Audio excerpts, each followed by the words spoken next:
Are you going to ask me questions or I talk? Memoirs of Mr. Desmond Harney, 15th of October 1985, London. Interviewer, Habib, لاجوردی. Desmond, I'd like to first ask you to give us sort of a brief biographical sketch of yourself.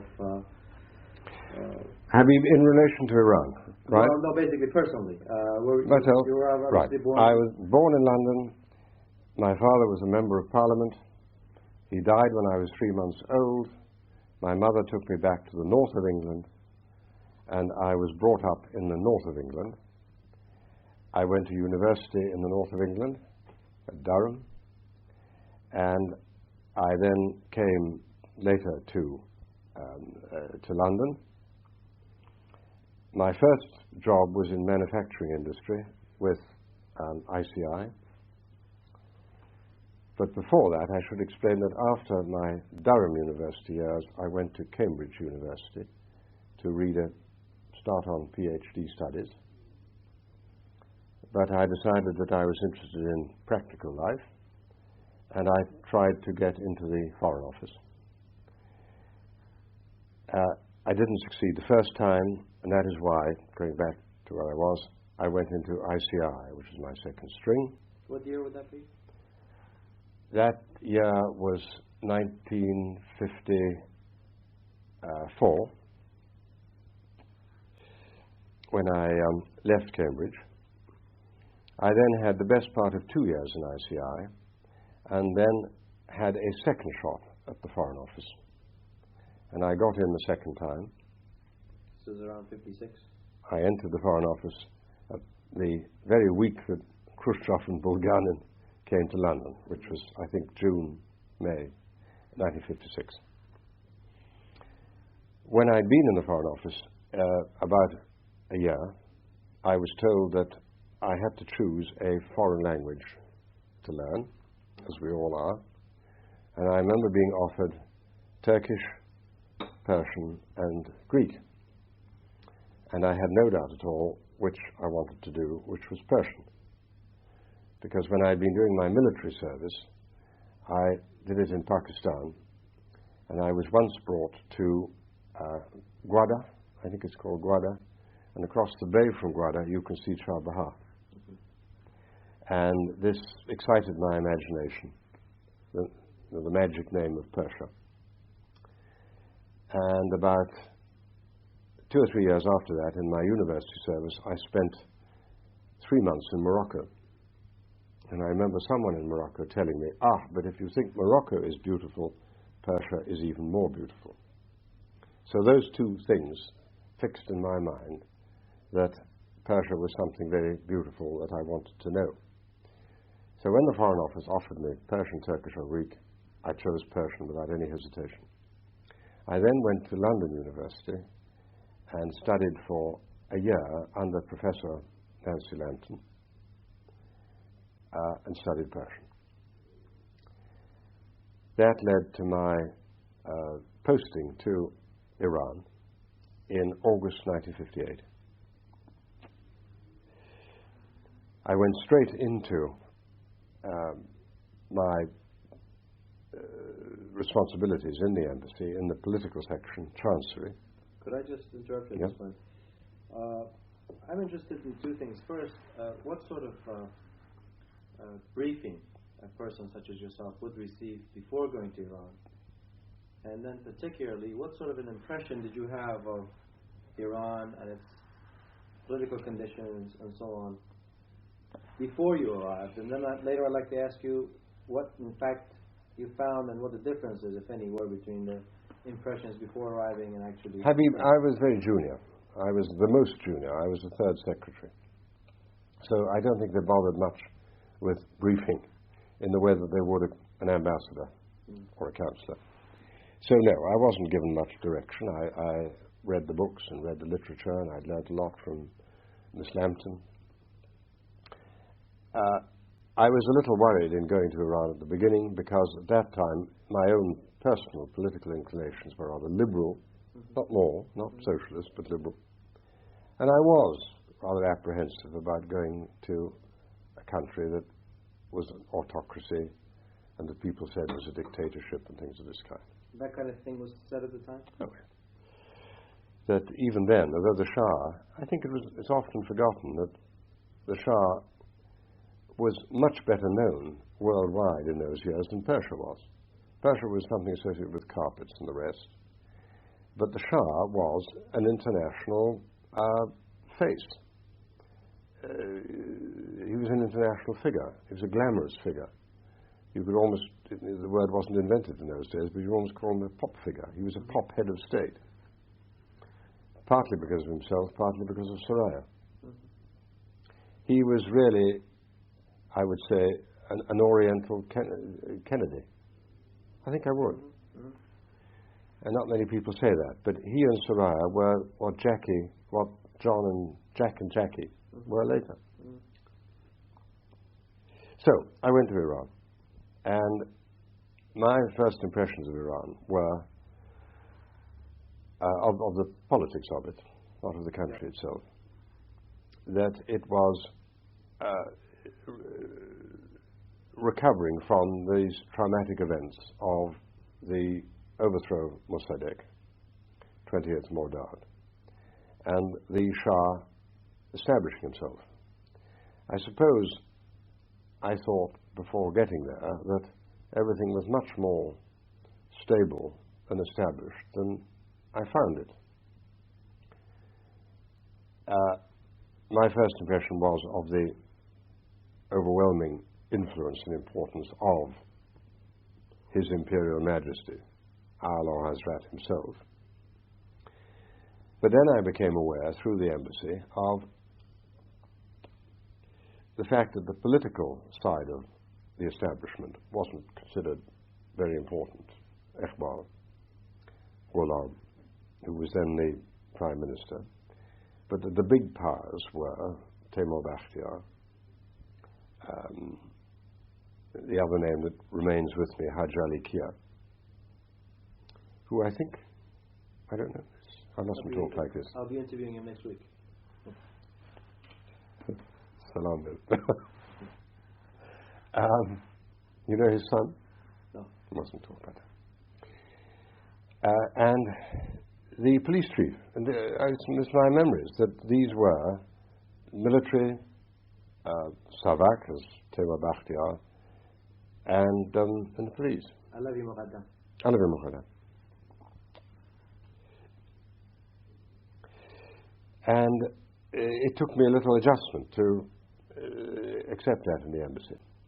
Then I found that in the embassy, you either talked about the Shah, these big power brokers,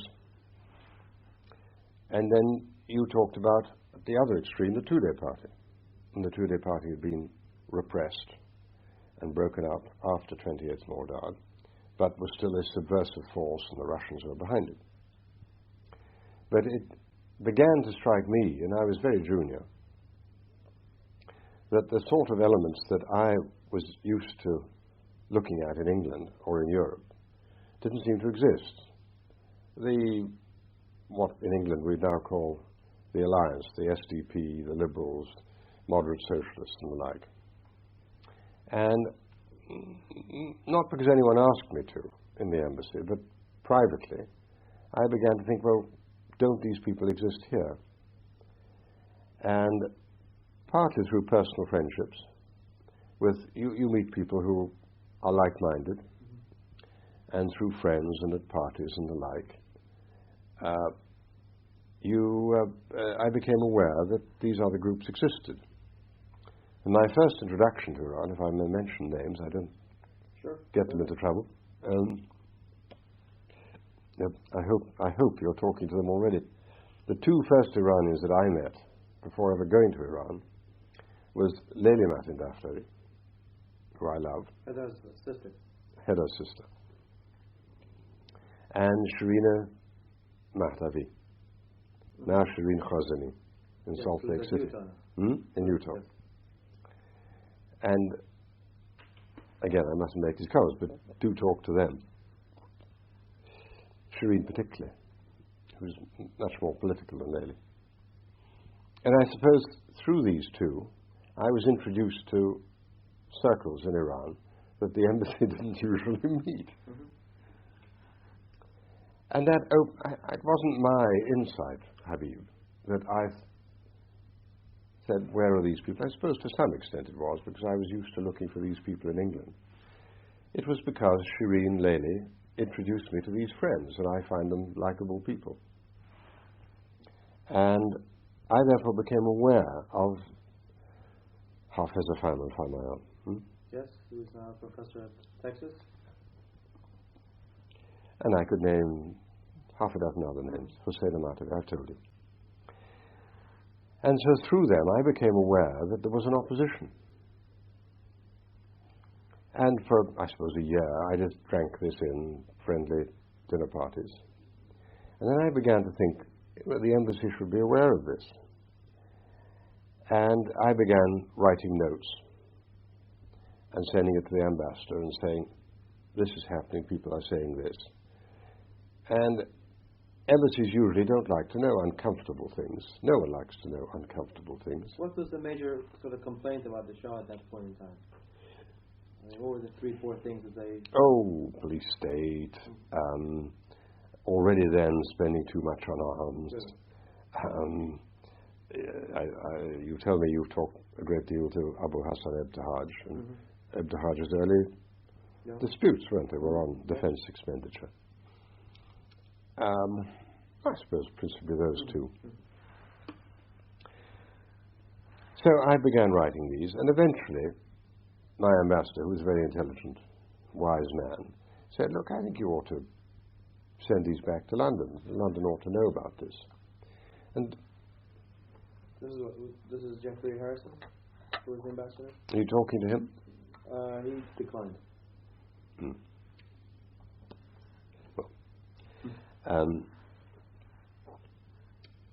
So gradually over those 2 or 3 years, not telling tales on my friends, but reporting honestly that there was another opinion.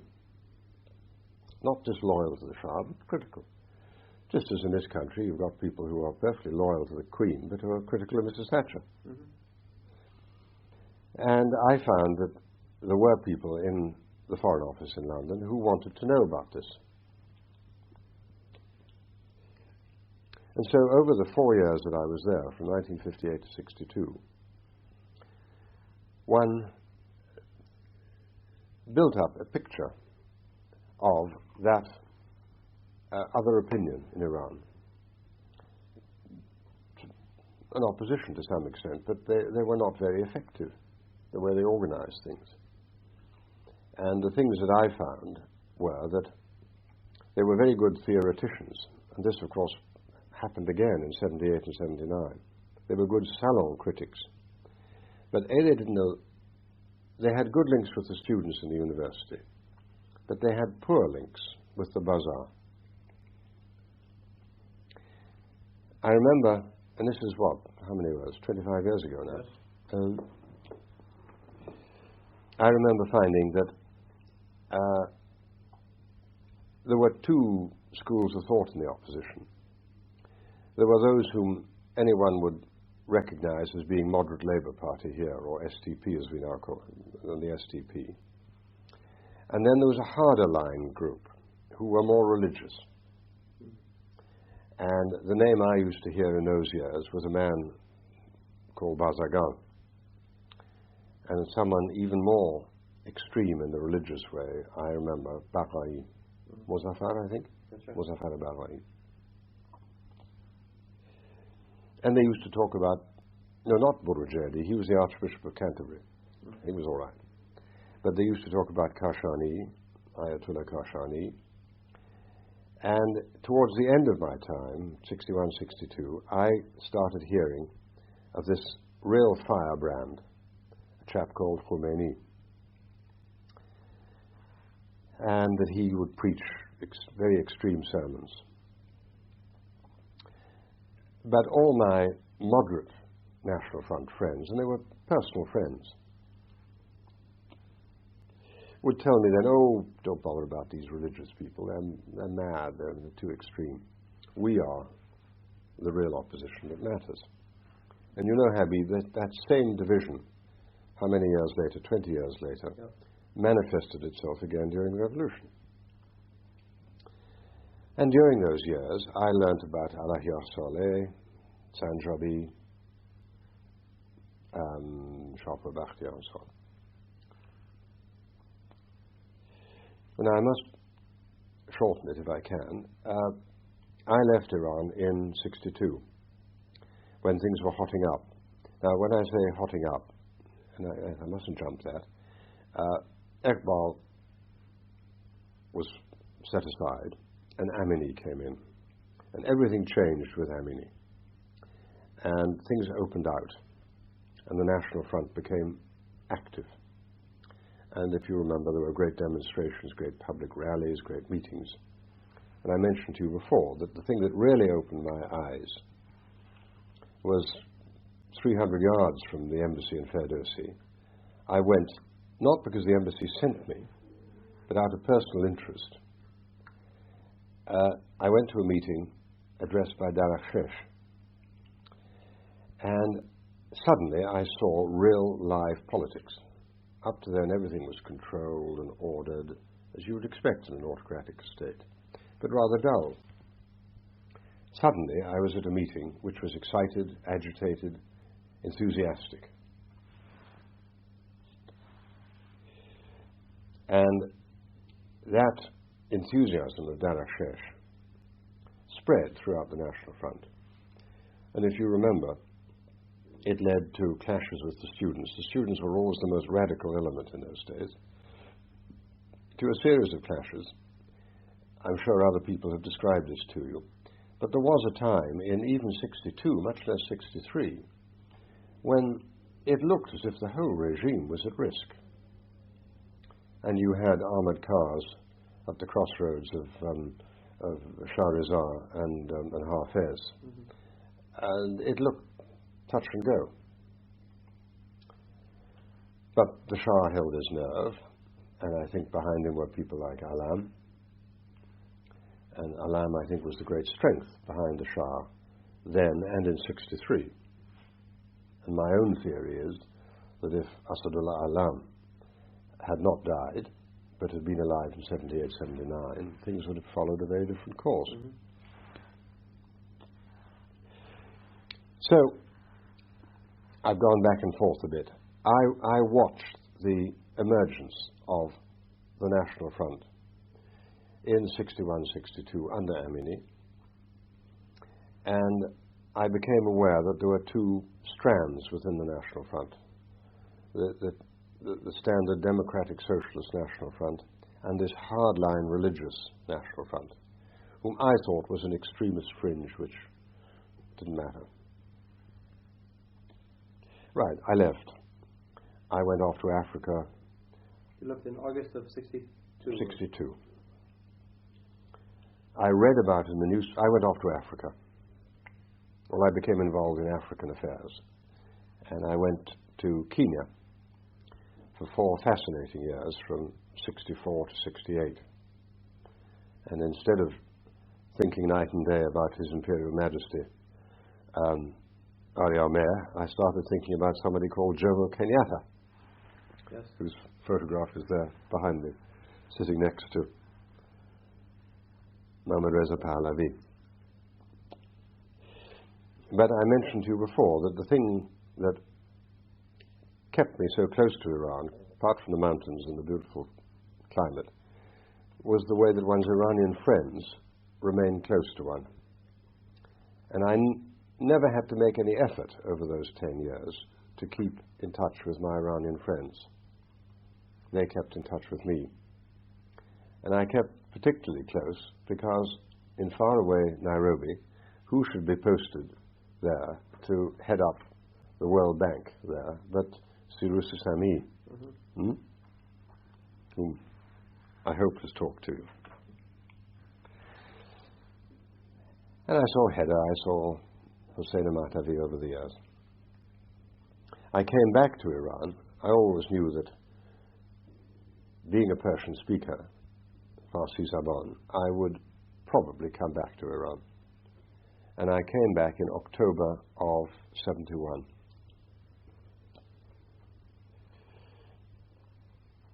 By then, Dennis Wright had been our ambassador for 8 years and had left. I never served under Dennis Wright, although I had met him. And no one could love Iran more than Dennis Wright. Other ambassadors know Iran, but he loved Iran and loves Iran. And I came back then just at the time that relations between Britain and Iran were very strained over the Persian Gulf, over Abu Musa and the Tums. And I remember vividly coming back to Iran in October of that year, and the first weekend, the first Rosh May that I was there, the first Friday, my wife and I went for a walk in the hills behind the Hilton Hotel, up there. And I said to my wife, you know, this can't last. I can't believe that degree of tight control 10 years ago is still here. It somehow can't last. I feel uneasy. More about the same or less? The degree of control. Does it seem different? As much. But what had changed was, and it changed in my first 4 years there, that the big power barons of that first 3 years, you mentioned it, Alavi Muqaddan, the minor figure, Bakhtiar and Haj Ali Kir, had all been pushed aside for a variety of reasons. And so when I came back in 71, it was the Shah up front in an absolutely dominant position. And then you had this extremely charming, extremely clever, urbane man, Amir Abbas Hubeidah, as Prime Minister. And I used to meet him at parties with Hamouche in those years before, when he was in the oil company. And I always thought was a dazzlingly clever man. I mean, one of the most clever, charming men I've ever met. But the control was there. And one of the first things I did when I came into the embassy proper in January of 72, was to ask my colleagues what's happened to Alahia Saleh, Sanjabi, Shapa Bakhti, other people I used to follow. And I was told, forget them. They're figures of the past, disappeared. No account. Ahamiat Nabari. Again, before coming back to Iran, there was no period in which you could sort of study the files in London and catch up with what's been going on?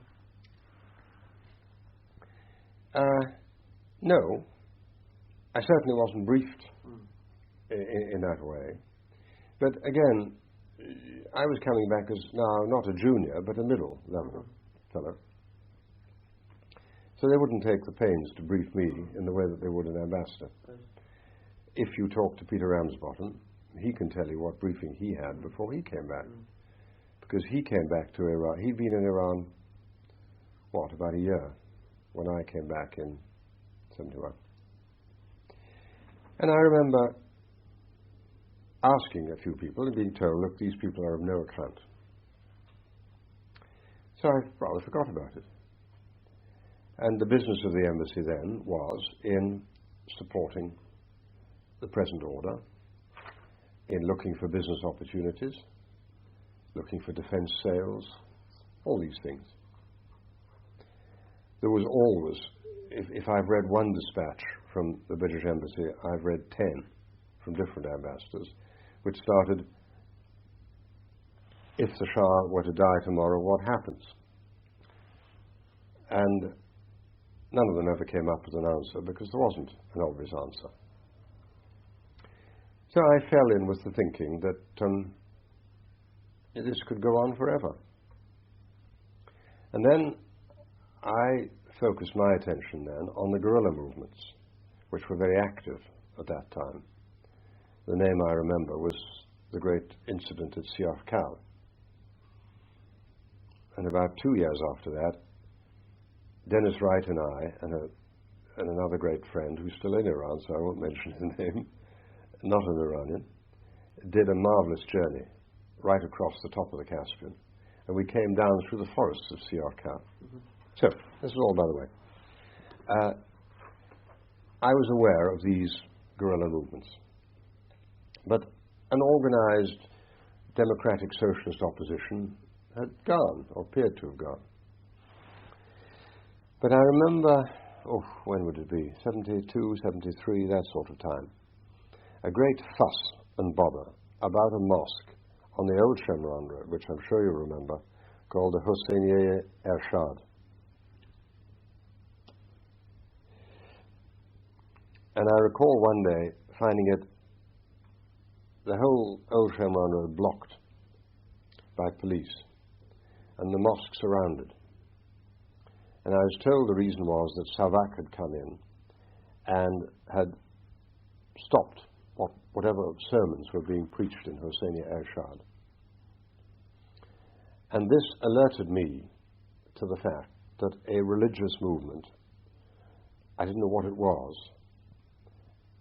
was active, and that somehow it was expressing what a lot of people felt. And I began to take a greater interest in the religious side.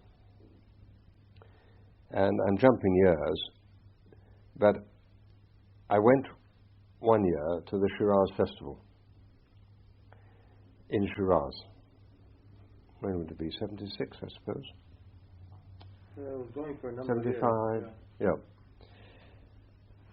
And at that Shiraz Festival, they allowed, or the authorities allowed for the first time, the,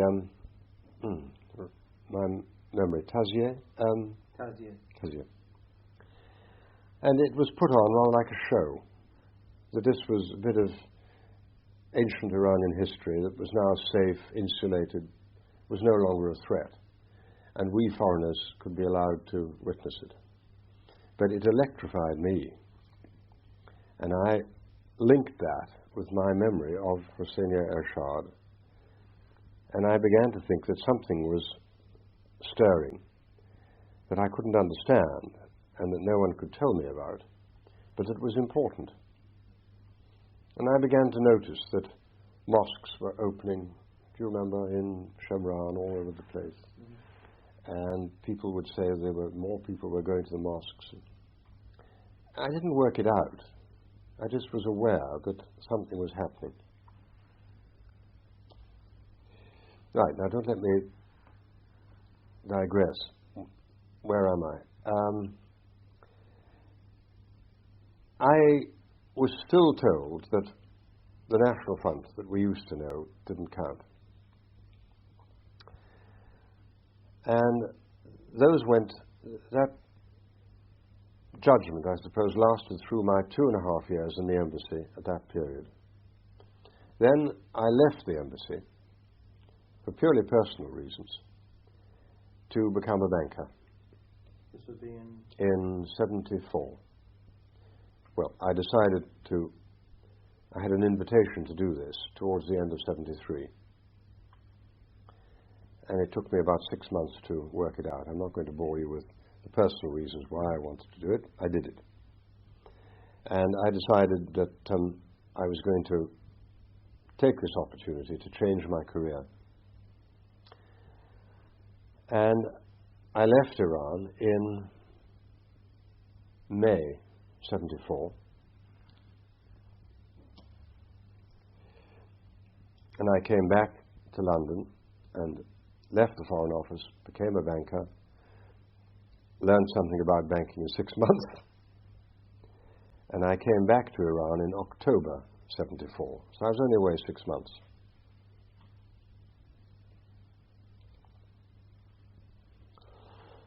When I came back, I had to learn a completely different Iran.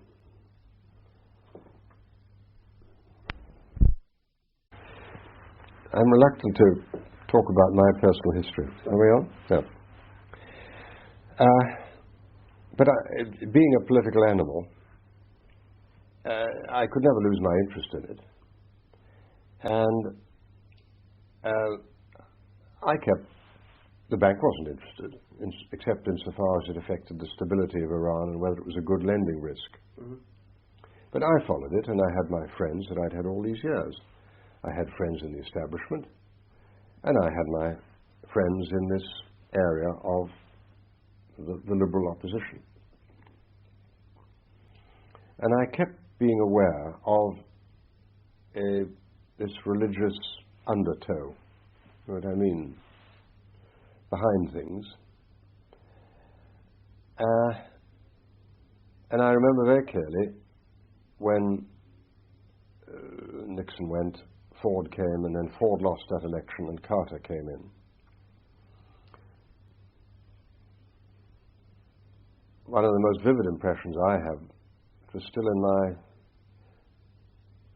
in my days in the embassy, and it's a central point in Gary Sick's book, was when Nixon visited Iran. And you probably saw it yourself. Nixon and the Shah standing up in an open car, which was quite unprecedented for the Shah, drove through the streets of Iran. Can I backtrack for a moment? Because I remember an incident in my first period there, in 61, 62, I suppose, when Kennedy came into office. And I remember hearing at the time that the Shah deeply distrusted Kennedy, because Kennedy was seen as the man who had pushed Ali Khamenei on him. And he'd never trusted Khamenei because he'd come with the Americans' backing. And that when Carter came in, it was to some extent a replay of those Kennedy years. And now, sorry, I've lost track which period I'm in now. So I'm in my banking years when Carter came into office. I judged then that the Shah had lost his bearings in relation to the U.S. administration, that he couldn't read the signals anymore, and that he became uncertain as to how to react. And you remember, many people must have told you.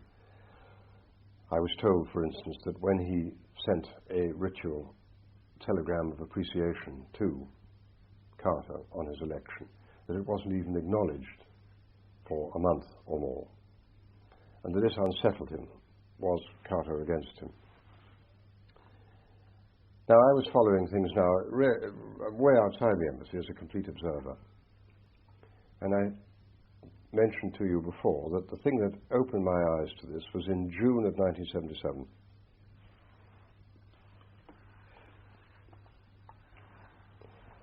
And I went to supper with one of the leading British correspondents in Tehran at the time, Robert Graham. And Robert Graham had that day been following up the leaflets that were then circulating in Tehran, and had been given an interview with some National Front, or some of the signatories of these leaflets. And I was having supper with Graham that night.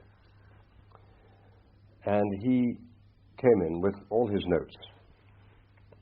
And for the first time I read these leaflets and saw how very critical, well, not very critical, for the first time in print, saying critical things of the Shah and getting away with it.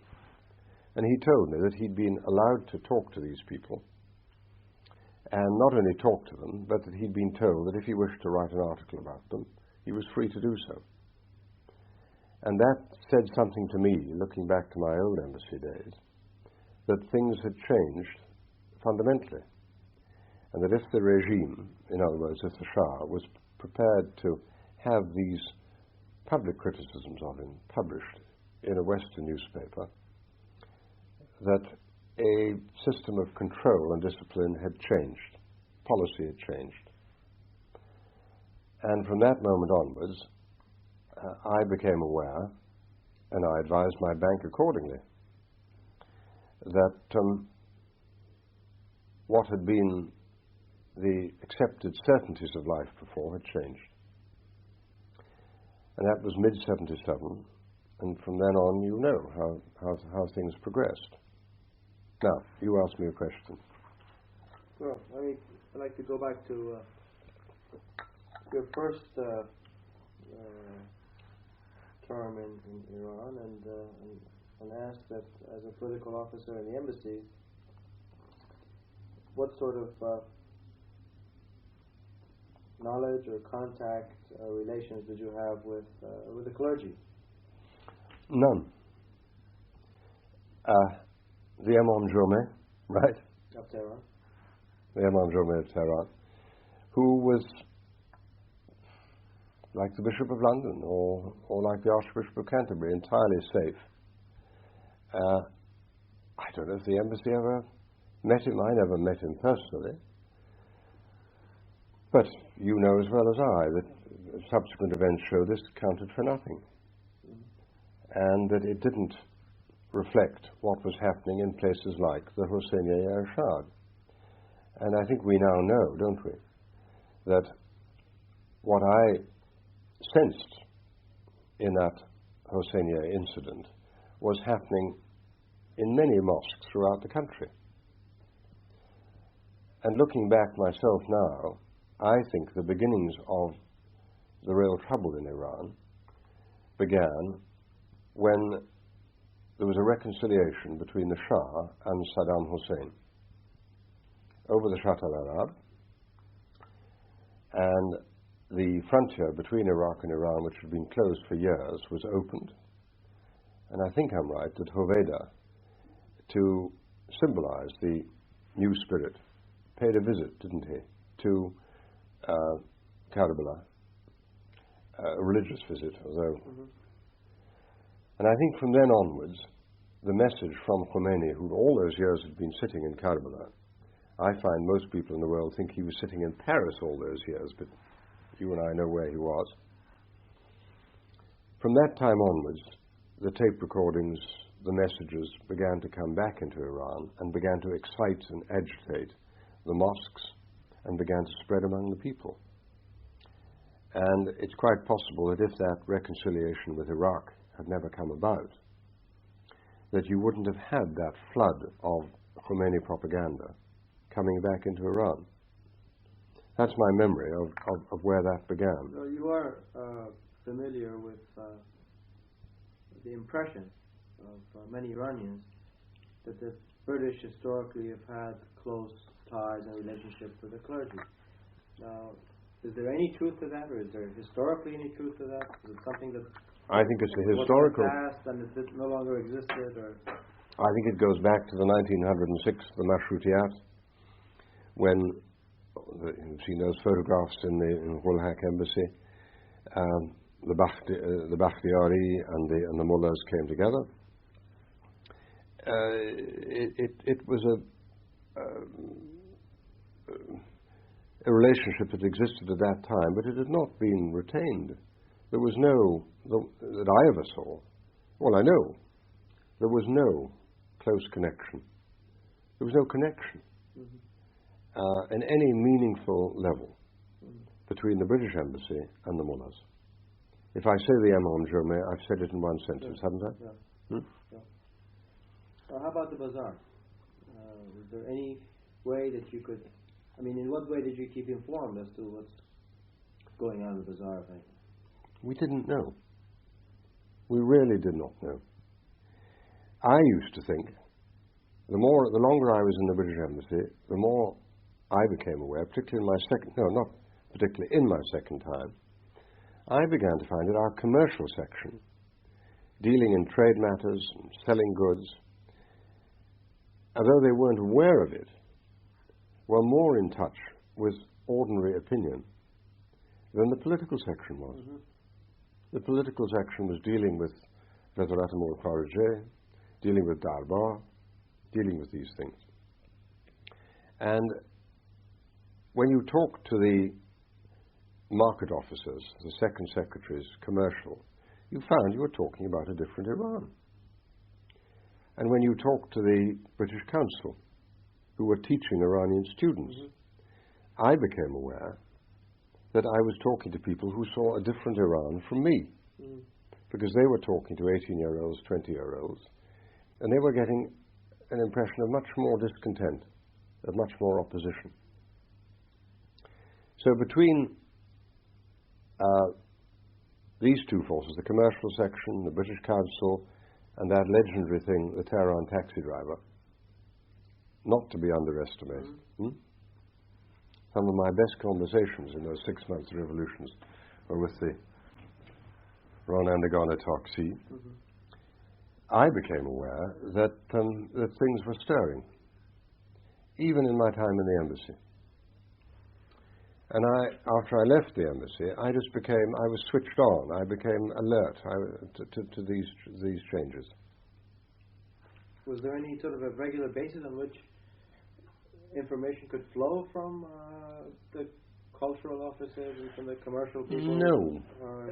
On political terms?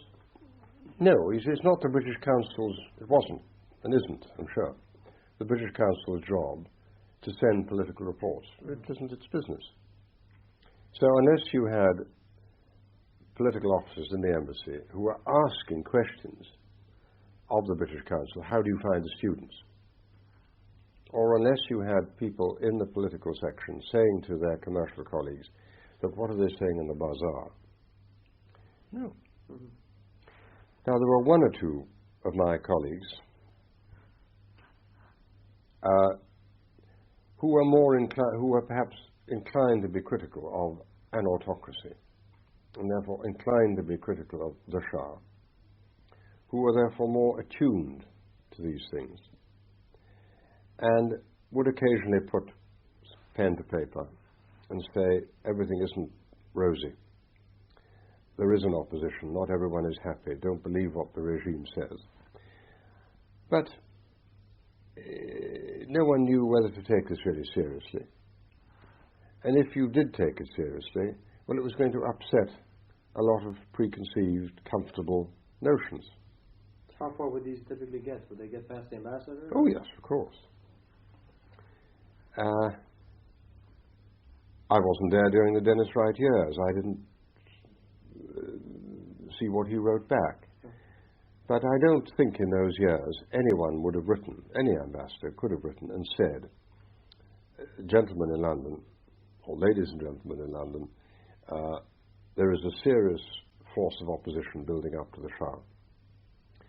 But everyone who had any nous, good sense in the embassy, had to be aware that things couldn't be 100% united, that there had to be some discontent. And I mentioned to you, and I'm going back and forth, that my gut reaction when I came back after 10 years, and I said to my wife, and she said she had better political instincts than I, my God, this can't be still going on. There must be serious opposition. How is it not showing itself? And I remember leaving the embassy and talking to visiting businessmen. And they would say to me, how is it that all around us, Iraq, Lebanon, Egypt, all of these seem to be in revolutionary ferment. How is it that this place is stable, quiet? And my, I hope, honest comment to them was, look, it sometimes surprises me, but the Shah seems to be a master of the situation through his institutions. He seems to have it under control. It does surprise me. And all I would say, gentlemen, these to visiting businessmen, don't think that somehow you are in a Denmark or a Sweden that is somehow implanted in the middle of in the middle of the Middle East. And I used to say to them, particularly after the Portuguese Revolution, do you remember? Yes. When, what's his name? You know, it'll come back to me in a moment. The dictator, Salazar. When Salazar was overthrown, and instantly there was one man after him. And then after that came socialists, communists, and the whole of Portugal seemed to be disintegrating. I used to say to my businessmen, you are contemplating investing in a country which could, in a week flat, go the way of Portugal. And they would say, but if the Shah died or was shot or was run over by a London bus, and after all you had London buses in Tehran, not that he was going to get run over by one, you would have the Queen or you'd have a regency. And I used to say, don't count on it. I think it would be like Portugal, that out of nowhere would appear all sorts of opposition elements, and not just communists, but religious elements or National Front elements. They're all there, but they're screwed down. What was the extent of the embassies or the ambassadors' contacts and particular audiences with the Shah? The embassy always had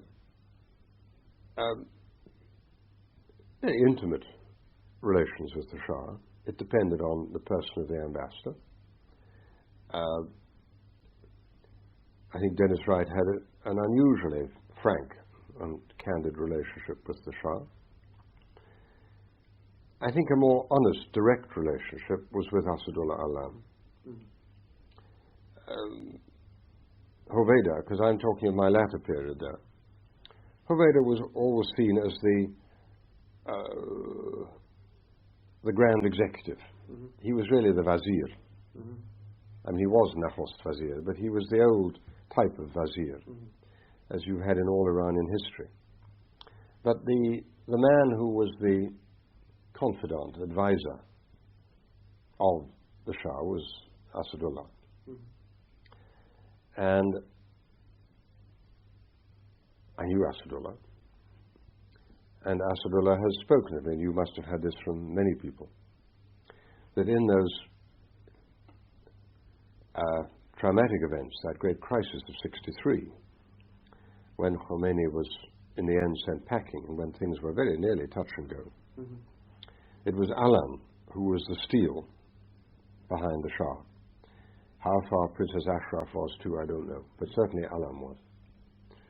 The decisions, do we face them up on the streets or not? Is Khomeini executed or is he sent into exile? You've got all this, I'm sure, from other people. And I think the strength then came from Alam. And I have got a strong feeling that if the Shah hadn't lost Alam in those last 3 years, possibly if he hadn't lost, I don't know, Khatami too. I don't think Khatami was an advisor. I'm guessing here, in the way that Alam was. But Khatami was a man who was trusted in controlling the armed forces. I think the Shah lost a number of people in quick succession. And when the next crunch came, the revolution, he hadn't got round him those 2 or 3 people who would either make decisions for him or whom he could turn to for advice. And I think that counted a lot. And the more I read, sorry, I'm jumping ahead now to the revolution. Is this? That's fine. The more I read the memoirs of the revolution, Tony Parsons' book, Gary Sick's book, Bill Sullivan's book, psychologically, it is extraordinary, you know, Habib, the way the Shah leant on, I mean, put his head on the shoulders of Tony Parsons and Bill Sullivan, whom he hardly knew. He knew Tony Parsons, but and I think that to some extent they were substitute Alams. He wanted help, he wanted advice, he wanted someone to strengthen him. But during the days when he was strong, how much advice was he getting from the British? What was the frequency of audiences with the Shah? I'm going back to my latter period when Peter Ramsbottom was ambassador, and if you're seeing him, he'll tell you much more than I can tell you.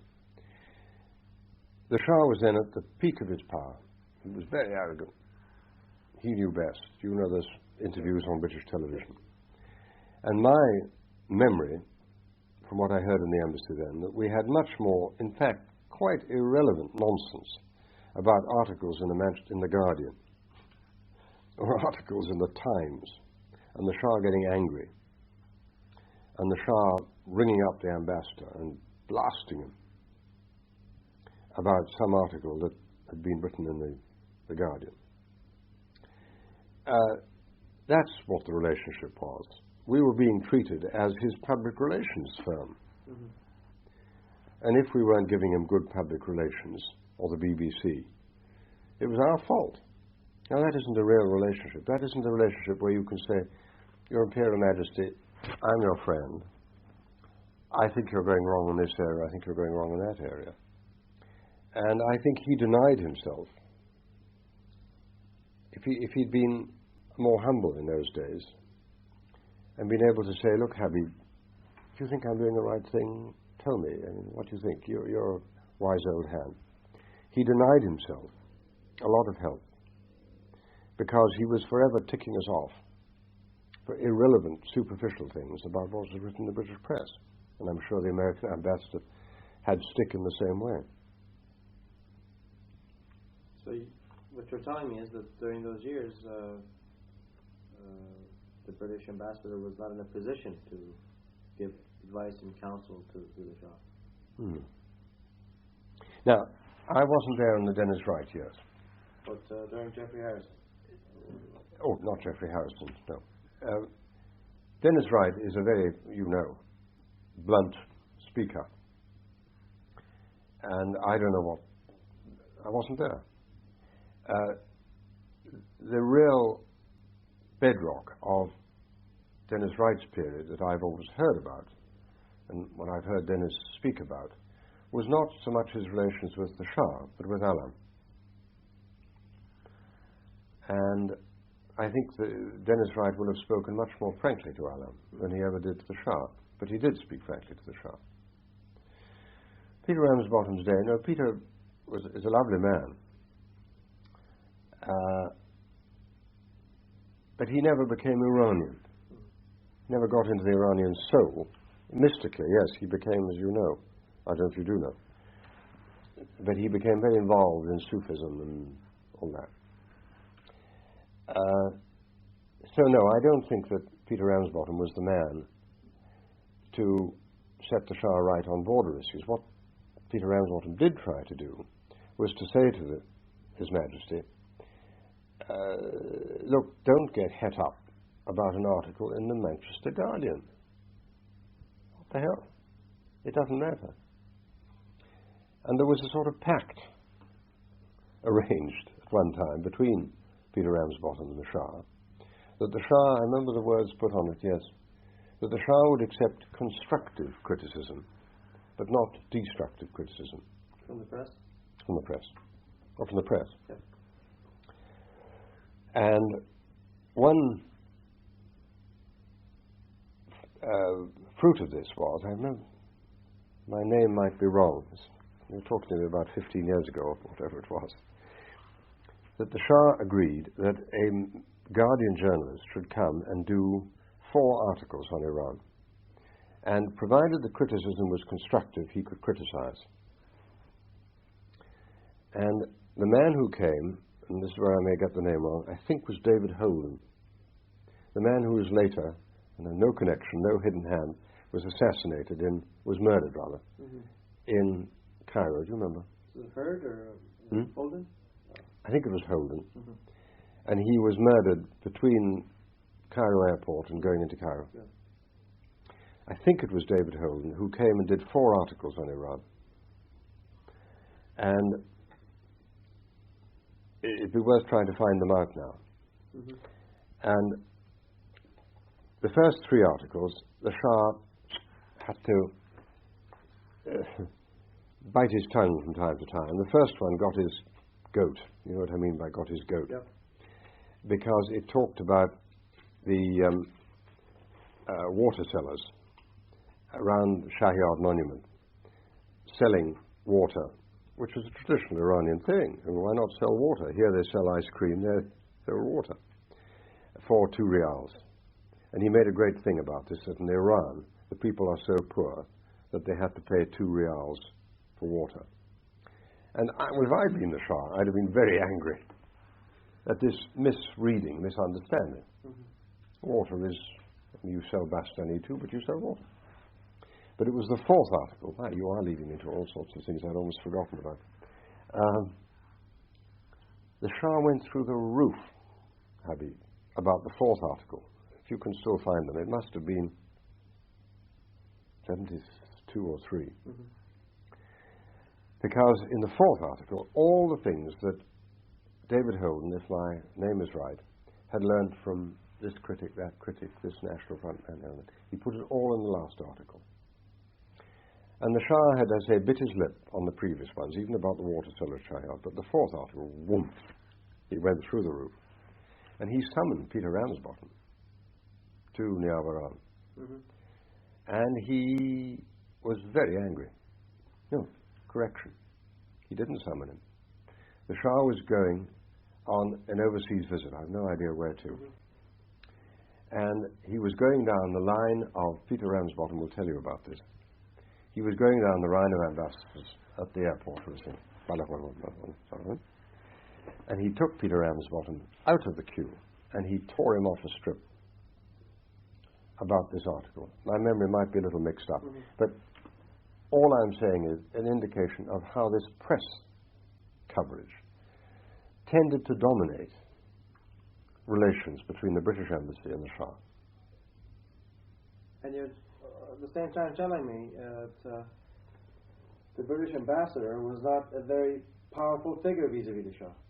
I suppose that's an understatement to you, but to some people who may hear this tape, this may be a revelation.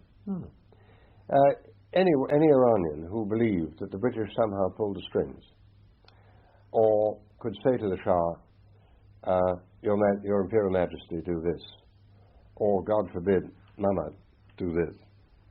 Not true. What we were doing most of the time was fire control over trivial things, and at the same time trying to preserve contracts, defense contracts, a chieftain, tank. Everyone here scared stiff as to whether big contracts were going to be put in jeopardy by incidents like this. Now, I just listened to the news this morning, and here we are, 15th of October 1985. You'll probably listen to this in 2025 when I've long since gone to my maker. But I just thought on the news this morning, was it 2 weeks ago we signed 25 billion or some ridiculous figure? No, not 25 billion. 3 or 4 billion deal with Saudi Arabia, didn't we? Sale of aircraft. And this morning Geoffrey Howard cancels this meeting with the PLO. I thought, is King Fahd in Saudi Arabia going to say, end of contract?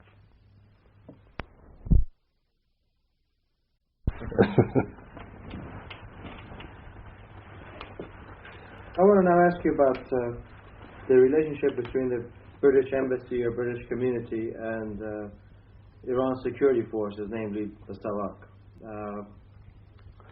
Did you help to, in what way did you do anything, have any relationship? I mean, it's an open secret. It's been talked about by many people that the embassy had, as they have in many countries where they have friendly relationships. Savak was not just a part of the government we were dealing with, it was a highly important part. And the embassy had got a working relationship with Savak, yes. So did the Americans, so did the French, so did the Germans, so did the Israelis, they all did. Savak wasn't some underhand organization, it was a major power in the state. Whether it was Temur Bakhtiar, whether it was Fakravan, who everyone loved in the embassy, beautiful French literate figure. Whether it was Nasiri, yes. They came to embassy parties, we saw them at receptions. I'm sure there was an official relationship, but it was the sort of relationship one would have with any security service from Bolivia to South Africa to Japan. They were part of the government. You had your relationships with the Ministry of Foreign Affairs. You had your relationships with the Ministry of Industry. You had your relationships with SAVAK. We didn't call the shots, as the Americans would say, with SAVAK, not remotely. But having, in one way or another, helped set it up, how did you receive criticisms that were being leveled against it? Some of the more severe criticisms, such as their behavior towards prisoners and so on. So torture and the rest. Yeah. I mean, was there any feeling that we have created a monster, therefore we should control it, or was it that, it's none of our business, it's their local affairs? Well, Habib, any power has got to say, whether you're dealing with Russia, South Africa, or Iran, I'm dealing with the regime. And therefore I've got to deal with the facts of life. SAVAK are an important part of that. We will have correct, friendly relations. But we will not, I remember this used to be the embassy rule, it is no business of ours, in any dealings we have with SAVAK, to be involved in internal Iranian affairs at all. If we are asked to advise, assist SAVAK on the equipment for internal control or repression, whatever word you use, no. We wouldn't be asked. If we were, we wouldn't respond. But never forget that from what I used to understand in the embassy, SAVAK was not. It's like the KGB. It wasn't only internal, it was external. And external, the enemies of Iran were our enemies. And if NASA was, at those times, years ago, subverting the Gulf, and SAVAK wanted to know what NASA was doing, it was of interest to us too. That's where the connection with SAVAK was. Another common enemy, the common enemy, was the Russians. If we were friendly with the Shah and wished to preserve the Shah, which was the center point of everything we did, stability of Iran, and the Shah being the guarantor of that stability, if the KGB, or the Chinese for that matter, was seeking to subvert Iran, we wished to know about it, SAVAK wished to know about it, and we exchanged information. Now, a lot of that exchange of information took place quite openly, the world was told about it in Centre. And there was a committee, not a secret, called the Counter-Subversion Committee, which Turkey, Pakistan, Iran, Britain, the States, no, not the States, I don't think, used to sit round a table and exchange information. So yes, if the Iranian intelligence services, and it wasn't only SAVAK, you had the military intelligence, you had the police, knew that the Russians were up to no good, or the Bulgarians were up to no good, and we could help them on that, we would help them. But if it was a question of, does SAVAK, how does it deal with the National Front in Kerman? They wouldn't talk to us, we wouldn't talk to them. We would know nothing about it. There was no feeling that, you had to sort of moderate them or to in some way influence them to tone down their activities or the embassy might have to, would read in the press that SAVAK was said to be repressive, torture. I've heard it said about other intelligence services too. But we were living in Iran. The Shah was the king of Iran. We were dealing with the government. This was one of his institutions. If they did these things, it wasn't our business to inquire. We weren't there to ask about the internal affairs of Iran. And I think I'm right, Habib, that ambassadors, British ambassadors, in their meetings with the Shah, over the years that I ever saw anything, were talking to the Shah not about Iran, and this may have been a mistake in retrospect.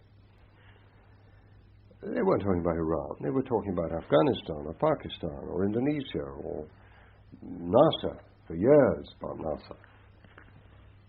And the no-go area, to use modern parlance, the no-go area was Iran itself.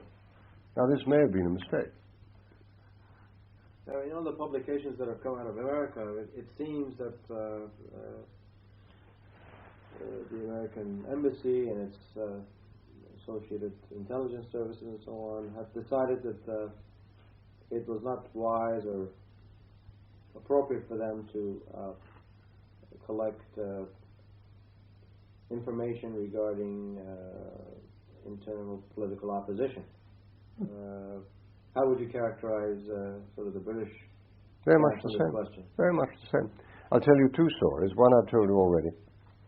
I was away for 10 years, between 62 and 72.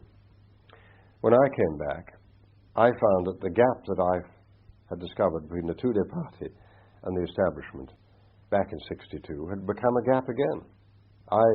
Not only me, but one or two of us, had begun to sketch out some idea of what was in the middle of that gap. When I came back in 72, it was a gap again.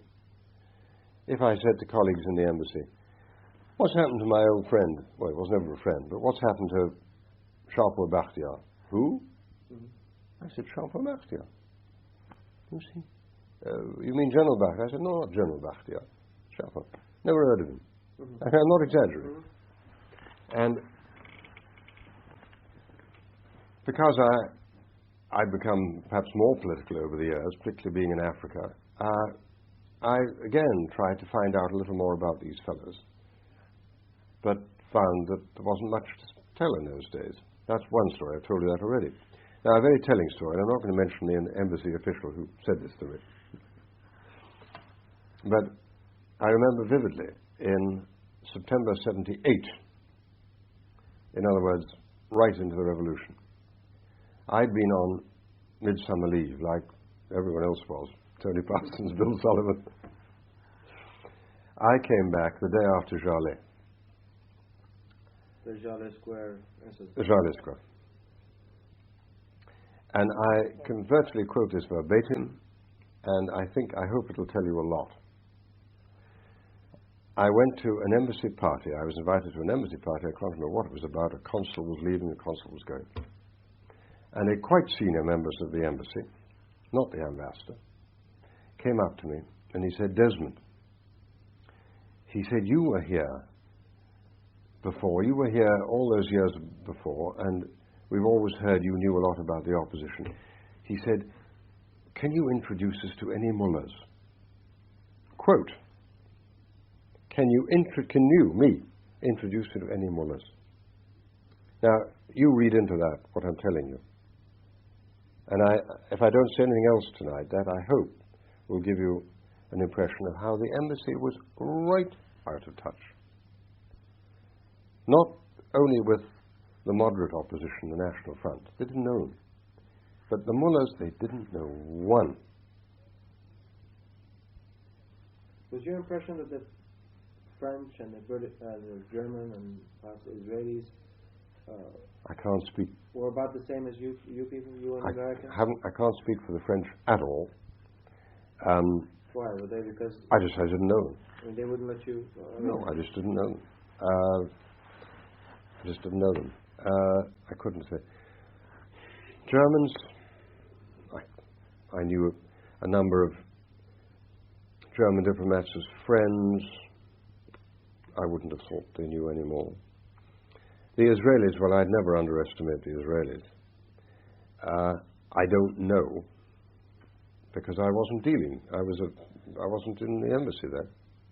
When I came back to Serbia, remember, I was a banker, not a diplomat.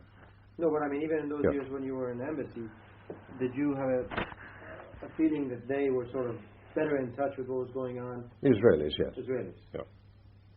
And would they tell you and the Americans much, or? They kept it pretty close to themselves. No. You wouldn't say. No. No. I would say, there was no regular exchange of information at all. If that's what you're asking me. Well, no, none at all. Cocktail party chat. I see. If the British ambassador met the Israeli, well, he wasn't an ambassador. Yeah. Whatever he was called, head of delegation or something, wasn't he? Are you talking to Yuri Lubrani? I should. You should. Absolutely. He's here in London. I don't know where he is. I haven't seen him for several years. So I knew him in Africa too. He was in Uganda. He used to deal with Idi Amin. Can you try to compare with your limited or extensive, whatever it was, knowledge of General Bakhtiar and General Nasiri as to how you compare them as head of, Iran Savak? Habib, when I first went to the embassy, I was very young, and Temur Bakhtiar was larger than life. Did you ever meet him? Or, no. I mean, Temur Bakhtiar was 8 feet tall. Everyone spoke about him. Next to the Shah, it was Temur Bakhtiar, and he was a handsome fellow. You must have seen him. I've seen pictures. I mean, swaggering fellow, very good looking and all this. Anyone who came. What about his confidence? What was said about his knowledge, competence, abilities? Well, I always thought of him as a tough tribal chieftain, shrewd, but decisive, tough, operator. In other words, an operator, not a bureaucrat, because in politics, in diplomacy, in intelligence, you can have operators or you can have bureaucrats. Whether it's whatever organization you like. Temur Bakhtiar was not a bureaucrat. I think some of them, I think Nasiri was more, from what I ever saw of him, used to see him at big receptions and things. He was more of he was doing his job. But Temur was a big operator. I mean, Temur, if anyone could have mounted a coup d'etat, not he would against the Shah. Bakhtiar was a big enough shakhsiyat buzurg. Now, another fascinating man, of course, who succeeded Bakhtiar, and whom I'm sure people have talked to you about, and you could write a book about him, someone must someday, was Pakravan. Who was like have you ever met Pakravan?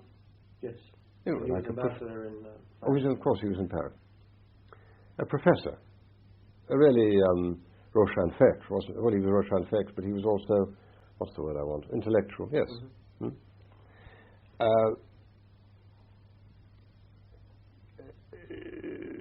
You couldn't believe that a man like Pakravan could succeed Bakhtiar, a great patriot, the last man to hurt a flea, much less to order torture of anyone. Unbelievable that you could have that. And that always made me think that Savak was not just a simple, crude, rough secret police force. And you told me a name earlier this evening, and he can tell you about both of them. Very good. Then you had Nasri, who was much more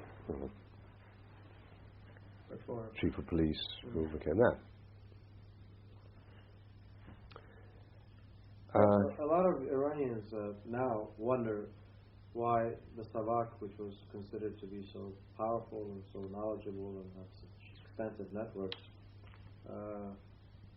turned out to be so ill-informed about what was going on in the country. I mean, the Shah is quoted as having sort of cussed at the inability and incompetence of Savak during his last days. You, as an observer in Iran, must have, perhaps at some stage, perhaps after the revolution, wondered, the same question. Habib, it's the old story, not just of Iran, of any country in all history.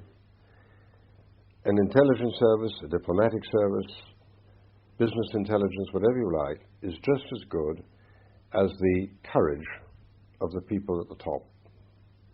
if you get a strong man at the top who says, my patriotic duty is, Mr. President, Your Imperial Majesty, the King, whatever it is, my duty is to tell you that things are not going well. And if you like to dismiss me tomorrow, so be it. The King, the President, will get the truth. But so often, they're people looking after their jobs, they're thinking of their pensions, they're thinking of retirement, probably in Iran, they were worrying about their lives. Not that the Shah would have killed them, but he would have pushed them aside. I mean, look at the people who did tell him disagreeable things. Ebtihaj, Khudadad, Feridun Jam, I mentioned some names, and you know what happened to them. Not shot or imprisoned, but... They can't see your emotions on tape, so you have to explain. Sorry. They can't see your answer. Sorry, there were people like that who brought not little criticisms to the Shah, but fundamental questioning about his policy, defense expenditure, or whatever it might be, were moved aside, politely. Yep. He was, Ebtihaj was arrested, wasn't he? Haj Ali, well, that was different. Khudadad lost his position. They were moved aside. And so if you get an intelligence service, or a police service, security service, Sabak, with someone who is devoted to the Shah, and who is like someone like Nasiri, who is not going to tell him unpleasant things. If he knows them, he's going to doctor them. He's going to tell the Shah what he wants to know. Then, no matter what good information that service has, it's not going to get to the boss. Do you follow me? You're saying the Shah didn't want to know the truth. Yeah. Or those below him thought he doesn't want to know the truth. The truth will make him unhappy or uncomfortable, so we'll doctor it and only tell him what he wants to know. Now, I'll bring you another name in here. We'll have another cigar. I'll tell you another name in here, and I wish you could interview him. I would be fascinated to hear it if you had. Fardoost. So obviously he's in Iran, we can't... Still is he? As far as... Yes. My memory from my first period in the embassy was that because the Shah thought that he wasn't hearing from Temur Bakhtiar or the others what he wanted to know, brought his trusted friend in, Fardoost, to tell him the real truth. But then you become part of the same system again. You suppress the truth, or you doctor the truth. If I remember correctly, I was told that he was sent to England for some training to set up a special bureau to coordinate the information and so on. That's right. The system here. That's right. But he became part of the system. In any country, ultimately, the head man or the head cabinet will only listen to what it wants to hear. How do you think they lost track of sort of the religious grain, if I may use that word, within Saudi politics? You're telling me that you noticed Hussein Ershad and you heard of Khomeini and you saw more mosques being built. Well, I've told you my personal reaction. That's what I saw. The times I ever saw, I spoke directly with the Shah, if I was there with the ambassador and heard him speak. The one thing I will always remember, and this was my days in the embassy, because I never saw His Majesty after I became a banker. The Shah was fully aware of the dangers from the religious elements. It didn't take him by surprise. What took him by surprise was that he couldn't contain it, that he couldn't divide it and rule it. But I remember during, what was the period, which was the Israeli war, the Yom Kippur War, yes, the Yom Kippur War, where Iran got deeply involved because it was supplying oil to Israel. And the clergy, the mullahs, became very upset because this was an Israeli-Muslim war. And I remember the Shah saying at that time, you know, the only people in this country whom I have to listen to and adjust my policies to and be careful about are the religious. He had no doubts. Where he went wrong, was that he had contempt for them, as you know. He had contempt for them. And he resented every time he had to make an adjustment of policy, a compromise, because of the strength of the religious movement. And as soon as he got on top of them again, as soon as he'd given that compromise, he came... sorry, I mustn't do these gestures. He brushed them aside. But he himself knew that the only people he had to fear in the country were the religious. And he knew that the only individual, all those years, from 63 onwards or more, further back, that the only individual whom he had to fear was Khomeini. He knew that? Yes. I've heard him say, Habib, and I last saw him in any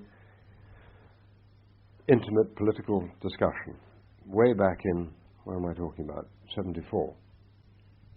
I've heard him talk of Khomeini then, but only to dismiss him as a troublemaker whom he could keep in check. But he worried about him.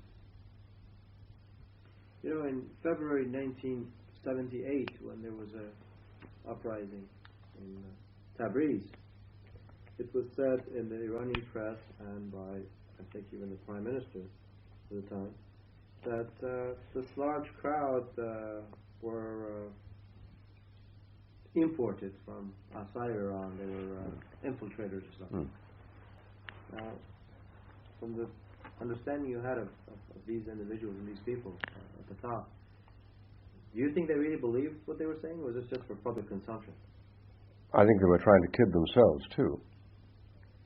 I don't know whether they really believed. They couldn't have had any hard information because there wasn't any. I don't know. I wasn't in the picture there. I don't believe there was any hard information. I think they were kidding themselves. I mean, just now in this country, in Britain, October 85, we try and kid ourselves about our urban riots, that outside instigators stirring it up. What we don't want to recognize is that, I mustn't talk about England, but in 50 places these sort of riots could happen because it's in the people. And so everyone will run for an explanation which will enable them to sleep quietly. But no, I don't think they really. I would have thought the Shah began to have sleepless nights then. We should have had. I'm going to go back now again to your first term in Iran. I think it was about the time you had arrived, or about the time that you got there, that the Shah began an experiment with a two-party system, the Milliyun and the Mardom parties. Some have said that the American embassy and perhaps I think the person his first name, last name is Rockwell. Yeah, Stuart Rockwell. Yeah. Was sort of a promoter of this two-party system. What do you remember about this two-party system? I mean, in general. Well, I remember that. My period when I have more direct personal memories was the later days with Mardom, when I came back in 72, and Rastakhis. No. I think the Shah, the fundamental thing to understand about the Shah, there were two Shahs. There was the son of his father, the Iranian, Mohammad Reza, who thought in Iranian ways, and there was the Mohammad Reza who had imbibed liberal traditions in Le Rosé. And you cannot exaggerate these two cultural strains within the Shah's thinking. He wanted to see himself and wanted to act like a Western Democrat. But he never saw that it wasn't enough to just have a good shop window. You had to have the goods on the shelves behind. So that if anyone came into the shop and said, "You've got a nice thing in the shop window, can I have 3 of them?" he had to have them on the shelf. Do you follow me? Yes. His two-party system was all in the shop window. As soon as one of those parties started saying awkward things, difficult things, questioning things that he had decided would happen, they became disloyal. Mm-hmm. So the two-party system was always a non-starter there.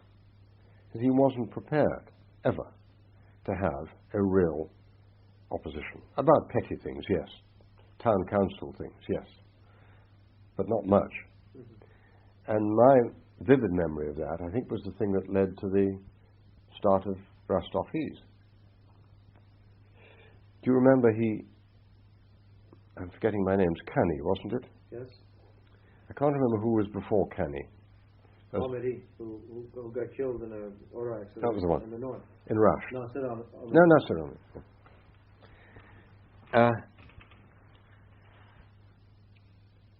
he had said one or two things or given interviews, and our impression in the embassy, and I'm thinking of the president, was that the Shah was getting impatient, even with this very mild criticism that Nasser Ahmadi, wasn't it? Yes. Was making. Nasser Ahmadi had his car crash. Now, I know conspiracy theorists would say cars don't have crashes. I have no knowledge, no information. If you ask me about Africa, I would say something different, because I've seen it happen differently there. He had a car crash. He brought in Canny.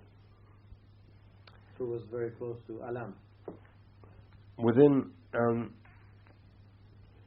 my memory now, 2 or 3 months, Canny gave an interview, I think, to Newsweek, or a journal, an American journal, in which he said the mildest criticisms by my book. Well, he was out. And my reading at the time was that the Shah lost patience at that time with this whole charade. I always called it to myself, a charade. Whether Stuart Rockwell put it in his mind, whether the Shah thought I must appear to be a good Western Democrat and have this two-party system. But it was shop window. When Canny again produced problems for him and gave some sort of grumbles and grievances, he was out. And then the Shah said, "Enough of this nonsense, Rostov-Ease." And that is my memory, my interpretation. You say no opinions, that's my opinion, of what governed the Shah at the time. He lost patience with the charade.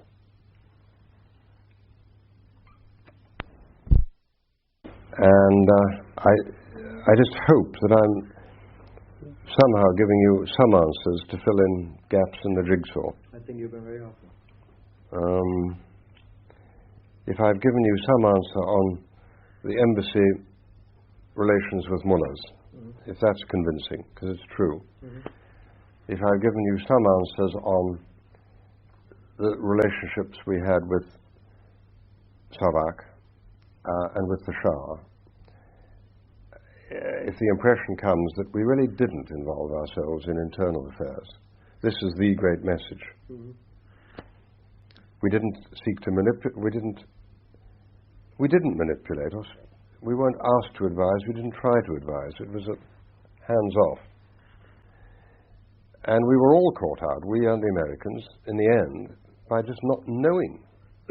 That whole side of our nature was stultified, withered away, because we didn't. Do you see what I mean? And I think the Americans were the same. It certainly comes out in Bill Sullivan's book.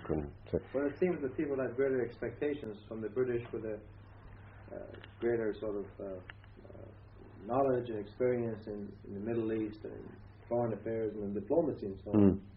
It's a little surprising that they were sort of behaving in the same way as the newcomers, the Americans. We never... I mean, the days when we affected what happened in Iran and who was on the throne or who was a minister, that disappeared in before Reza Shah's day. It didn't really. I mean, you've been into the British hand in finger in Reza Shah's coming to power, all of that, General Ironside. Have you talked to Shah for a reporter? I'm waiting for an introduction. I said I'm waiting for an introduction to him. I haven't found that yet. Has he said no? I have not been able to communicate with him. Would you like me to ask him? Definitely.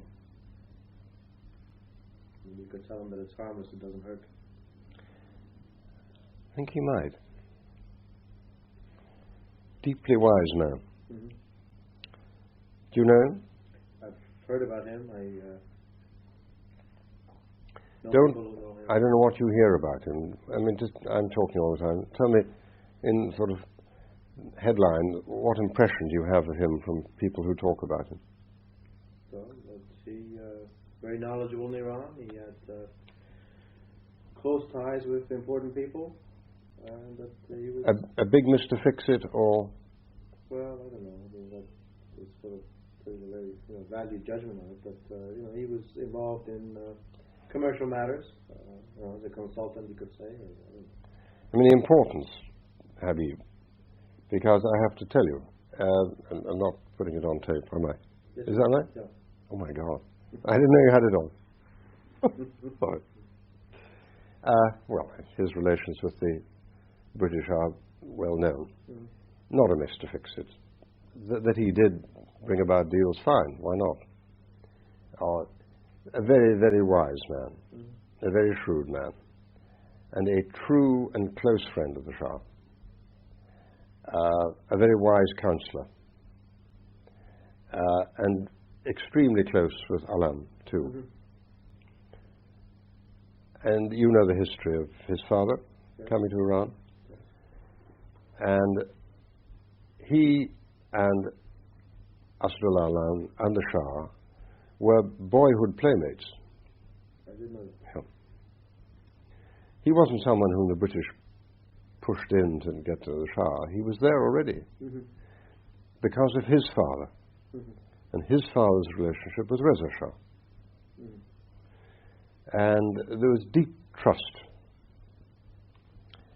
And although they didn't become estranged towards the end, but Shah got involved in scandals which weren't of his making, which did not involve the British government.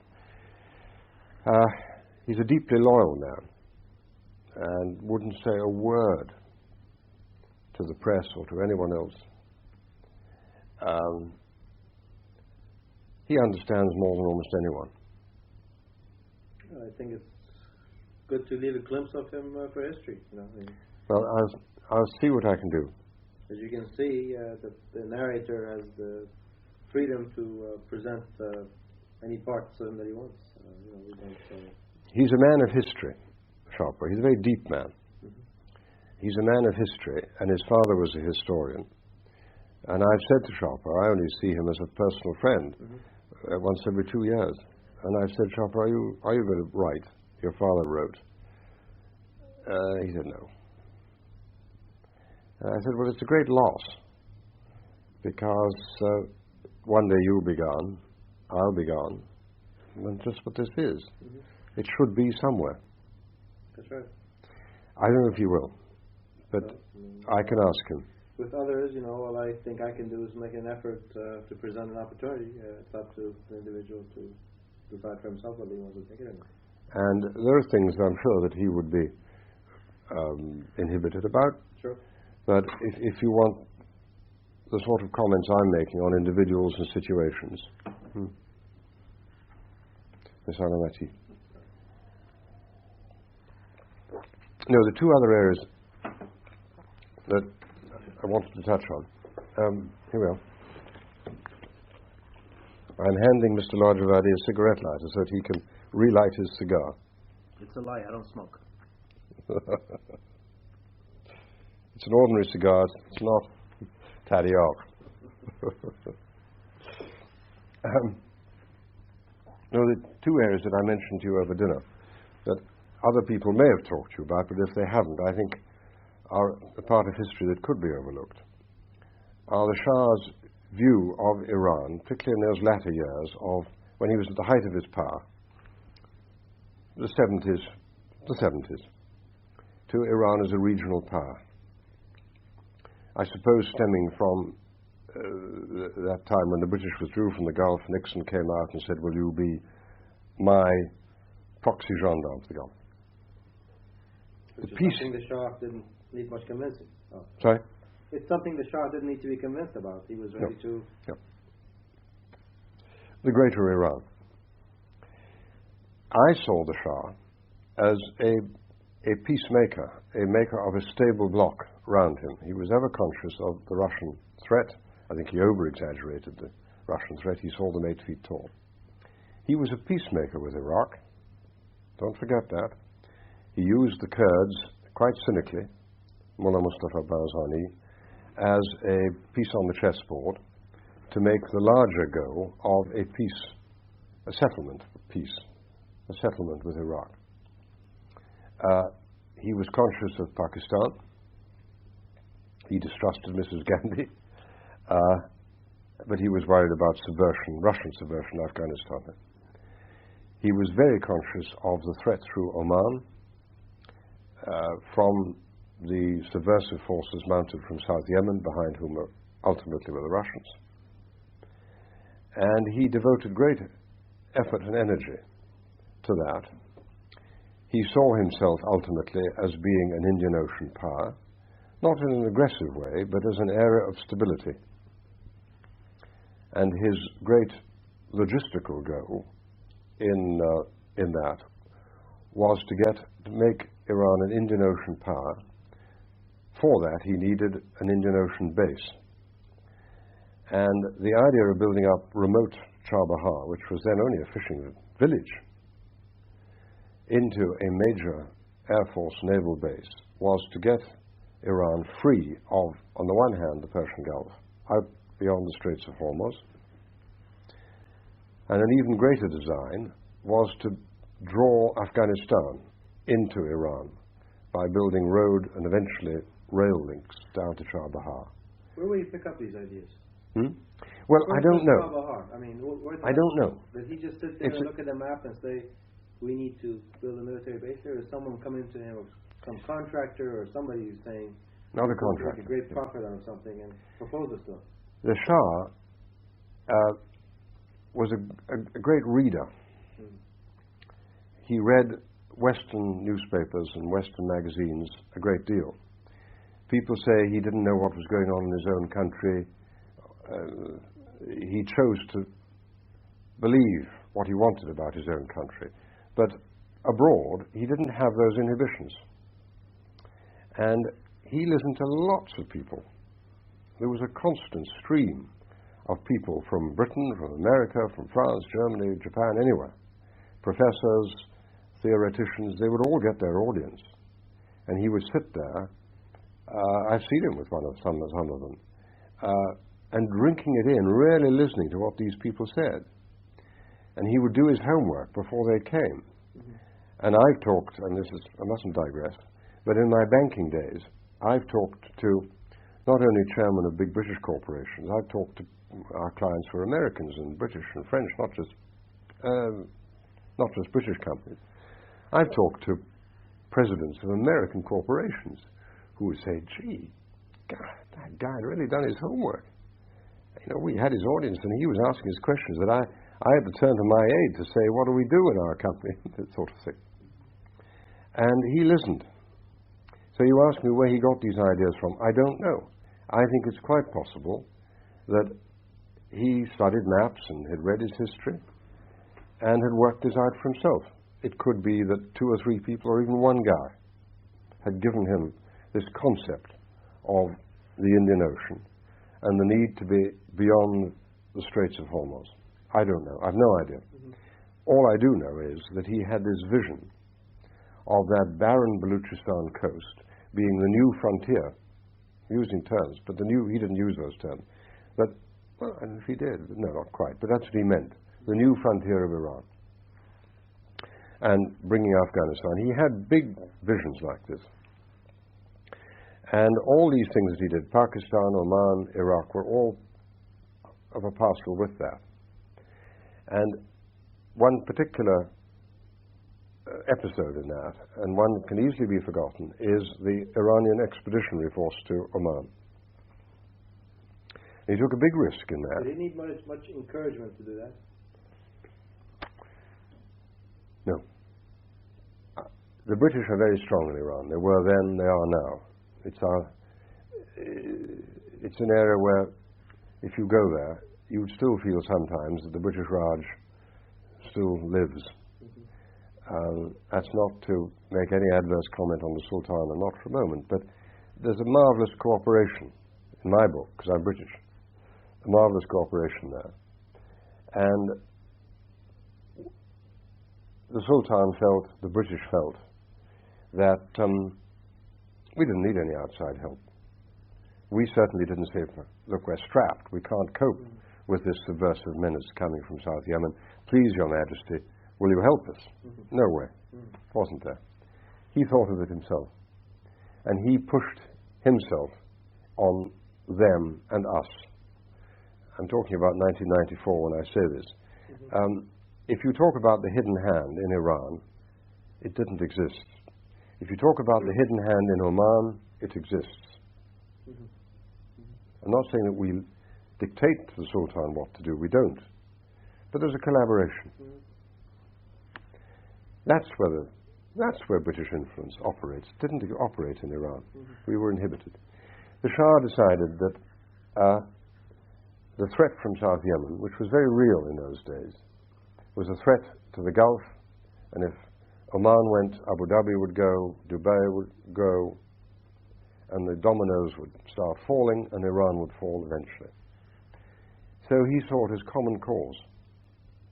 And he sent that expeditionary force, and I've told you funny stories about it before. At first it was very amateurish, and in fact caused not only casualties to itself, it caused casualties to the Sultan's forces and caused casualties to the British advisors. But over 2 or 3 years, under Manacher Khosrow, it became a very effective fighting force. And I would think you'll find now, I'm guessing, in the Iranian army, that there are colonels here or majors there who really learned what battle was like in Oman. So, enough said of that. That whole... How much casualty would you say, rough estimate of casualty on the Iranian side? Ooh, pure guess, 2,000 or 3,000? 1,000, 2,000? In that range? That, no more than that. That's probably too much. No, too much. 1,000.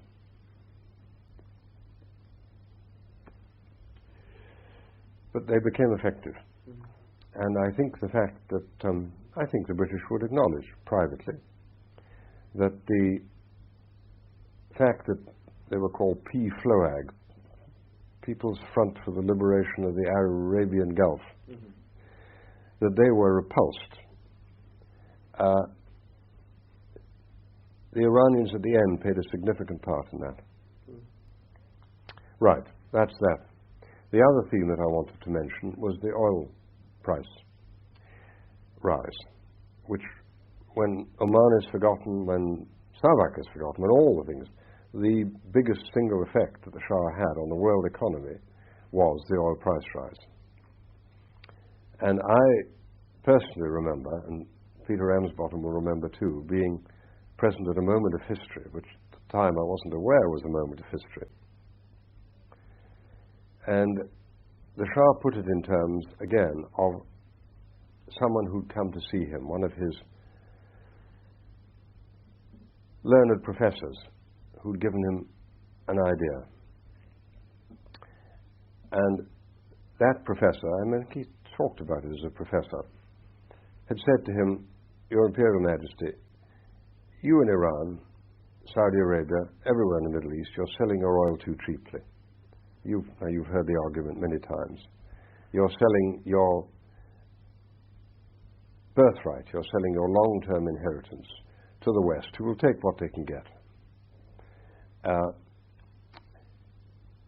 You're doing yourself down, At the same time, you're wasting your natural resource. At the same time, you are not stimulating the West to get digging and get out its own oil.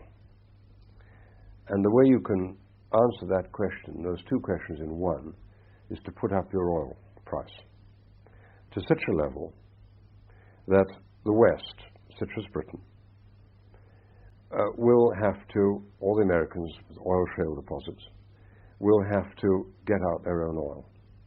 And until, Your Majesty, you put the oil price up to such a level that they will be shocked into doing that, the situation won't change. And this convinced the Shah. And I remember very vividly being with him, and he said, I've had a talk recently with a very wise fellow. I never got his name. How about nationality? Oh, an American. Right. Who advanced this argument I've just given you, and you heard many times from the Shah. And he said, this was 73, wasn't it? He said, you know, I think that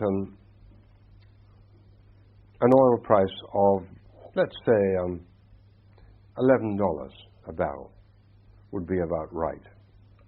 Now, Habib, I was an economic innocent in those days. My interest was in politics.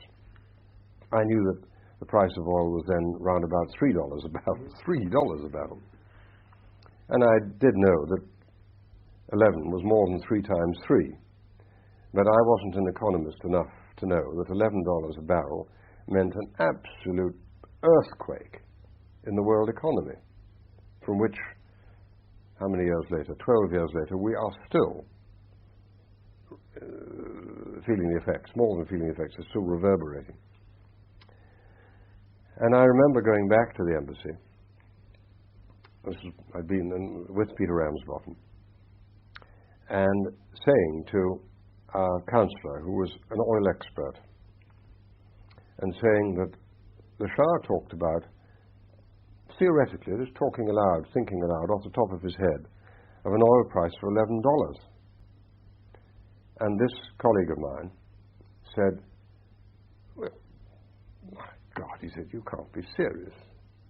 He couldn't have said that. And we said, but he did. He said, no, you misheard him. He must have meant $5 or $6. And I said, no, he said $11. He said, but that's grotesque, it's preposterous. The world economy would be shattered. And I said, well, that's what he said. And of course, that is what he meant, and that is what happened. And this came about, I believe, not from the Shah's reasoning, but he had listened to it. I don't know whether it was a person. I hope he's one of your 120. I don't know what his name was. I don't think this was one like Charbahar, where probably the Shah had looked at an atlas and said,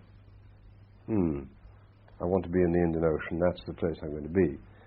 I think this was probably a thought that was put in his mind. And he was convinced by it, and then he worked it out. And he brought forward the policy. And he felt that A, he was doing something patriotic, that he was conserving Iranian national resource. I think there was another point that he would never say, never did I ever heard him say, but he was, after all, human. He was a politician. This trumped Mossadegh. I mean, speaking in bridge terms. He had an inferiority complex about Mossadegh. That Mossadegh had been a greater patriot for Iran by smashing the British, taking over the Anglo-Iranian Oil Company, equal to or second only to things that Reza Shah did. And the Shah, I think, was always hankering to put down a bigger trump than Mossadegh. And suddenly he saw it. I've got the card in my hand, this oil price. And he saw himself both as doing something real for Iranian pride and Iranian wealth. At the same time, politically, he saw that he was putting down a bigger trump card than Mossadegh. Those two factors. And when people pointed out to him that this was going to lead to worldwide inflation and that the Western economies couldn't adjust to it. He said, sorry, I mustn't do that, Mr. Jeff, not on television. He said, stuff and nonsense. Of course you can adjust to it. Of course you can adapt to it. And everything followed from that. Yeah, there are always those who say that by their lack of reaction, the oil companies and the United States government must have been most indifferent to this action and perhaps very much in favor of it or even have instigated it. Mm. I mean, we're coming back, Habib, to all our favorite theme, the conspiracy theory. I hope I've convinced you, and you're already convinced, you didn't need convincing, that the hidden hand of governments didn't exist. What the British Embassy was doing there, and I believe what the American Embassy was doing there, was day-to-day fire prevention, keeping them happy, keeping them quiet over trivial, superficial things, frankly. They never took issue on the major issues. But when it came to that, so that was the governments. So then the other hidden hand, of course, is the oil companies. I have to say, rubbish. The oil companies never counted for that little finger I'm putting up after Abadan. They were finished, the oil companies. All they could argue about after that, Shell, BP, any of them, were 5 cents, 3 cents, 10 cents, trivial margins. The British oil companies, and I believe the American oil companies, didn't have a control over, a lock on the US government or the American or the British government to dictate policies to them. It's cloud cuckoo land, Alice in Wonderland to believe it. Mm. And if the oil companies put him up to this, I mean, some say they put him up to it, others say why didn't they resist it, which just shows that there wasn't a logical policy for the oil companies to follow. The oil companies didn't have a policy. They were reacting all the time and looking at it in a much more narrow commercial way. Mm-hmm. And the Shah, more than Gaddafi, we talk about Gaddafi having done it. The Shah was the hawk on oil price because he had, I mean, this is the great quality of you Iranis, if I may say so, Habib, that you are very clever people. You are people of vision and intellect. You may not always follow it through. You may have 5 or 6 different voices, but you can rise to a much higher level than the Gaddafis of this world. And I believe, just as Khomeini has the great idea of the Islamic Revolution, the Shah did get this idea that he was doing a patriotic thing by putting up the oil price rise, and that it was a good thing for the Western economies that they should be forced to develop the oil that was lying in their own ground. And don't forget, I'm speaking as an Englishman, that the North Sea and everything it's done for the British economy now and for Mrs. Thatcher now would not have happened if the oil price hadn't gone up to $11 and then on. Mm-hmm. The North Sea, people had known for some years that there was oil, you know this, that there was oil in some quantity in the North Sea, but it was quite impractical, quite uneconomic to extract it. As soon as the oil price became $11, it became possible. And we would never have developed the North Sea. And I think that was the Shah's intellectual idea. Whether it was put into his mind, I think it probably was. But then most of us learn our ideas from other people. Mm-hmm. Thank you very much.